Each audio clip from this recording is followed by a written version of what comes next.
Yes, Peter. We are at page number 155, and in continuation with we were talking about environment and human relation, right? इसमें हमने बिश्नोई और चिपको movement के बारे में थोड़ा समझना था, which is on the top, which is given. The Bishnois ये कम्युनिटी का नाम है, a small community in Rajasthan. Value the trees and wildlife as much as their lives. वो उनको अपनी ही समझते हैं. Following one of the 29 rules given by their guru, the Bishnois would do anything to prevent the destruction of trees by human beings, including hugging the trees if they are threatened in any way. The destroyer cannot cut the trees without cutting these human bodies. और फिर वो क्या करते थे? They used to hug the tree and they used to say, you have to cut us first and then you can cut the tree because they are our family. तो अब human killing तो हमारे यहाँ murder माना जाता है, पेड़ काट दो बड़े आराम से, कोई बात नहीं. तो this is how they saved their forest. Okay, so similarly the forest cover in the Himalayan Uttarakhand region has been protected through Chipko movement. Chipko is चिपक जाना, with the tree, hugging. So Chipko literally means sticking to और hugging trees. The aim of this movement, you should remember the aim, underline कर लीजिए. Aim of this movement is to conserve forests, prevent landslides, soil erosion. अब अगर forest cut जाएंगे तो पता है हमें soil erosion भी होगा, flooding भी होगी, so इस वजह से इन सब चीज़ों से बचाना था. And to support the livelihood of inhabitants. In the 1960, when the forest department of the government was not quite successful in curbing the indiscriminate felling of trees in large numbers, people of the economically backward Uttarakhand region expressed their concern through the Chipko movement, which became stronger because of devastating flood in 1970. The Chipko movement memorandum of demands includes 6 principles. You must underline them. इन सबको आप अपनी notebook में short में note कर लें simply. Number 1, only specific trees and vegetation suitable for a particular geographical region should be grown. तो उन्होंने कर दिया जी, उसी हिसाब से आप ग्रो करेंगे, right? Not for cutting trees you are going to grow. Forest in landslide and soil erosion zones need to be identified and renewed. अब इसके बाद फिर जब लॉ बन गया तो बोला जी जो फॉरेस्ट जिसकी वजह से लैंडस्लाइड ज़्यादा है उन्हें फाइंड कीजिए और दोबारा से वहाँ फॉरेस्ट इस्टेब्लिश कीजिए. अब जो बन रहे हैं वो नेचुरल नहीं, आर्टिफिशियल फॉरेस्ट बनाए जाते हैं. Renewed. Those who have been customarily living near the forest and depending on them for survival should be given the right to do so. तो भैया जो आसपास रहते हैं वो उनको उनकी जो है अपने हिसाब से उनकी मैनिपुलेशंस और जो है टेक केयर कर सकते हैं. The contractor system for commercial timber exploitation should be abolished. Trees used by villagers must be planted near the villages. ठीक हो गया? And then F is village cottage industries based on minor forest, छोटे छोटे जो forest products होते हैं should be set up to provide jobs to local for checking migration from villages. ताकि एक जगह से दूसरी जगह लोग इसलिए जाते हैं just to search the livelihood, okay, in search of livelihood. तो वो कहते हैं उस तरह की जो चीज़ें cottage industries को चाहिए, mainly cotton, jute, silk, ये सब चाहिए, वो उनके विलेज के आसपास ही अगर दे दिया जाए तो रॉ मटेरियल भी मिल गया. Why would they leave their village? So that is the best thing which they could provide to them. To prevent jobs and so that people should not leave their villages and moving to the other areas.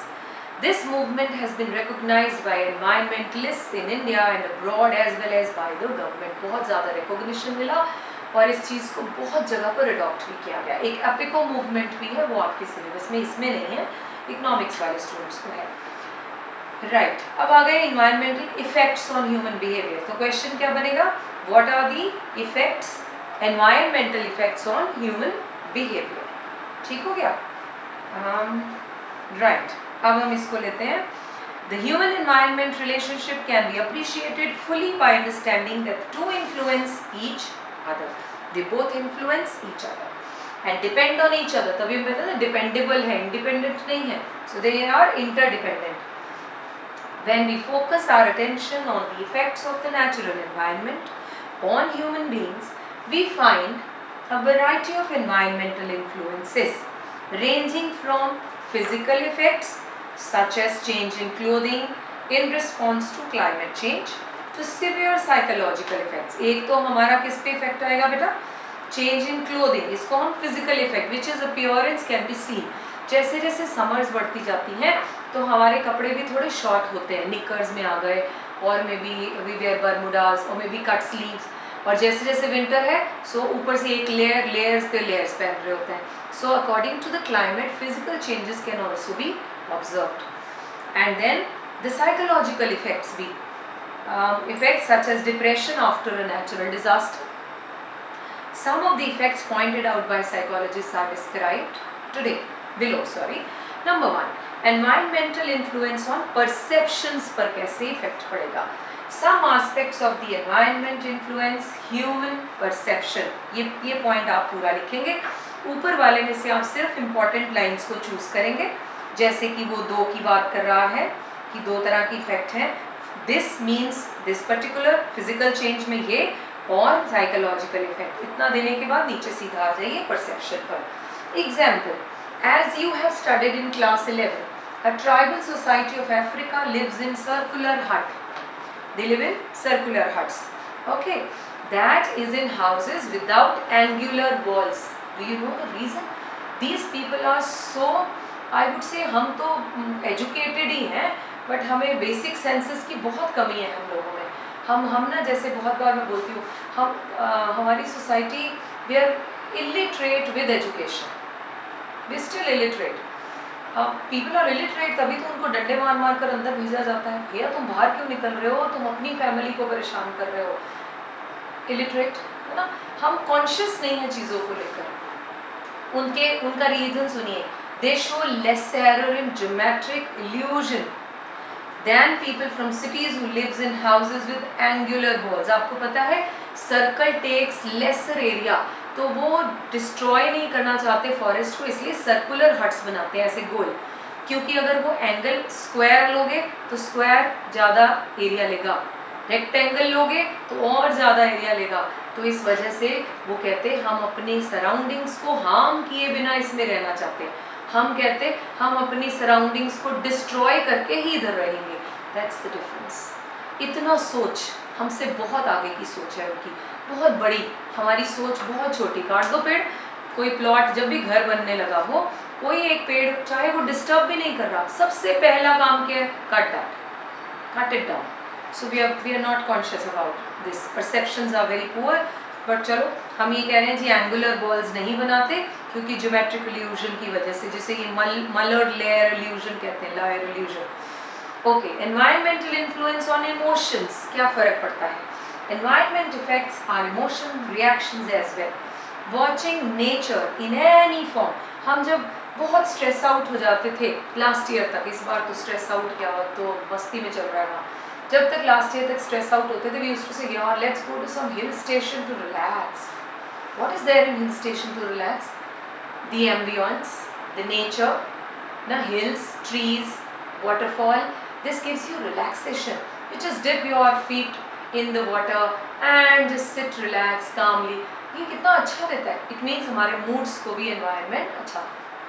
आजकल हम इतने stressful है, लेकिन evening में when we go up, अपनी छत पे जाकर बर्ड्स की चर्पिंग आजकल इतनी अच्छे से सुनती है, sky is so clear, these are actually helping to change our mood from stress to stress buster. Alright, so it is a positive effect which gives, whether it is a quietly flowing water river, a smiling flower, a tranquil mountain top, provides a kind of joy that cannot be matched by any other experience. आप artificially created Dubai जाके आइए, मुझे I didn't like the place, I am sorry, I am not saying that, सारा concrete, dry, I could not, other than shopping कुछ और नहीं।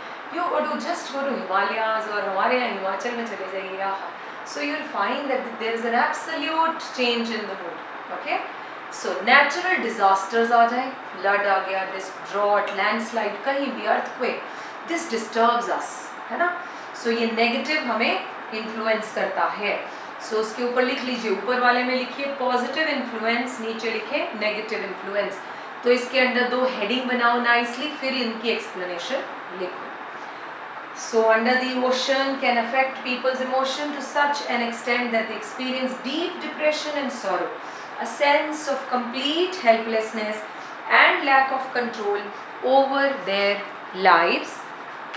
Such an, I'm at 156 page, such an influence on human emotions is a traumatic experience, underline कर लीजिए, traumatic, that changes people's lives forever and can last for a very long time after the actual event. इससे एक disorder होता है post traumatic stress disorder PTSD. हम ना ये पढ़ेंगे भी जब ये कौन सी जगह, नेपाल में काठमांडू का जो एक बहुत बड़ा अर्थक्वेक फेस किया था उसने few years back. So I don't remember the particular year, but I remember 3-4 years back, maybe a little more than that. तो उस केस में वो कहते हैं जी जब ये जो डिज़ास्टर्स होते हैं, डिज़ास्टर हुआ कुछ सेकंड्स के लिए आया और चला गया अर्थक्वेक, तो उसके बाद PTSD के केसेस इतने बढ़ जाते हैं बिकॉज पूरी की पूरी लोगों की फैमिलीज ही ख़त्म हो गई. जस्ट इमेजिन किसी की पूरी फैमिली चली गई और वो अकेला है, तो क्या है, ट्रॉमेटिक इवेंट में जिएगा, बार बार अपने आप को याद करेगा, ना घर है ना कारोबार है, nothing is left, relatives are gone, families are gone, situations are not the same as it used to be. So ऐसे केसेस में वहाँ कहते डिज़ास्टर्स को तो ठीक करने में कुछ ही टाइम लगता है, खाना खिला दिया, शेल्टर दे दिया, हो गया, लेकिन उसके बाद काउंसलिंग सेशंस सालों साल चलते हैं. सो ये पोस्ट ट्रॉमेटिक डिसऑर्डर हो जाता है बेटा, traumatic stress disorder. Now in ecological influence on occupation, living style and attitudes. The natural environment of a particular region determines whether people living in that region rely on agriculture, जो कि plains में होता है, as happens in plains, or on other occupations such as hunting, gathering, जो कहाँ होगी, forest में, mountainous regions में, desert regions में, or on industries as an area that are not fertile enough for agriculture. In turn, the occupation determines the lifestyle and attitude of the residents. इसको underline कर लिया. In turn, या simply the occupation determines the lifestyle and attitude of the residents. Compare the daily routine followed by a person living in a desert area with one living in a mountainous region and with one living on the plains. It has been observed that an agricultural society has to depend on the collective effort of its members. वहाँ पर पूरी की पूरी family farm पर काम करती है. Farm में चाहे वो हार्वेस्टिंग हो, चाहे वो सोइंग सीड हो, चाहे वो वाटरिंग हो, but the whole family is involve in the farm, right. So therefore the members of an agricultural society develop an attitude of cooperativeness. तो वो आपस में घर के लोग जुड़े होते हैं, बॉन्ड होता है. हमारे घर में हमारी मम्मा काम कर रही होती है, हम उठ के नहीं जाते. And consider group interest. उन्हें लगता है ये काम हम सबका है. So they are in a habit of doing every task at home. ठीक, group interest more important than the individual wishes. मैं क्या चाहती हूँ, नहीं हम क्या चाहते हैं. ये agricultural families में you will surely find. Now they are, इसके बाद सिर्फ reading के लिए है. They are also close to the nature, more dependent on natural events such as the monsoon, may face situations in when necessary natural resources such as water are in limited supply. तो उन्होंने ये सब चीज़ें problems देखी होती हैं ना, हमारे लिए it is something new. Accordingly, the members of an agricultural society may become more fatalistic in their beliefs. On the other, जैसे अभी क्रॉप्स हैं, क्रॉप्स अभी मंडी तक पहुंची नहीं है और अभी रेनी, जब भी मौसम चेंज होता है तो हमें कोई फ़र्क नहीं पड़ता. We really enjoy, wow it's raining, the season is turning, या we are getting good wind, है ना, हम बड़े खुश हैं. लेकिन what about the farmer? May be farmer is not happy, उसकी crop is about to cut, है ना, उसकी भी हार्वेस्टिंग हुई नहीं है. ही इज़ वरीड, अगर गीली हो गई तो उसको राइट प्राइस नहीं मिलेगा.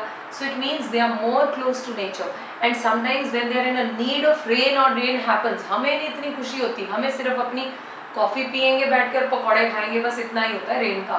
But they are happy because their plants are going to get water, their crops are going to get sufficient water. So they more close to nature, right. So और वो बिलीव्स के साथ, हे भगवान please बारिश दे दो, मतलब इस तरह के बिलीव्स डेवलप कर लेते हैं. On the other hand, highly industrialized societies feel less close to and less dependent on nature. क्योंकि हम inside रहते हैं, इंडस्ट्रियल वाले लोग जो हैं उन्हें कोई फ़र्क नहीं पड़ता, बार बारिश हो रही है, इंडस्ट्री तो खुलनी है, काम होना है। Members of industrialist societies may value independent thinking, develop an attitude of competitiveness, हम आपस में compete करते हैं, culture or belief of personal control over the happens over and what happens to them। मतलब यहाँ इंडस्ट्री है, ये इंडस्ट्री है, ये इंडस्ट्री, ये इसको कैसे पीछे करे, ये इसके कस्टमर्स को कैसे खींच ले, ये सब दौड़ हमारे यहाँ चलती है। हमें टुगेदरनेस नहीं आती, हमें कोऑपरेटिवनेस नहीं आता, तो हमारी क्यों? Because it's the demand of our profession. Alright, so this is how environment influence the human behaviour. तो अब अगला क्वेश्चन आएगा, human influence on the environment. पहले एनवायरनमेंट का इन्फ्लुएंस किया, अब ह्यूमन का influence on environment we will study in the next video. Bye bye, take care.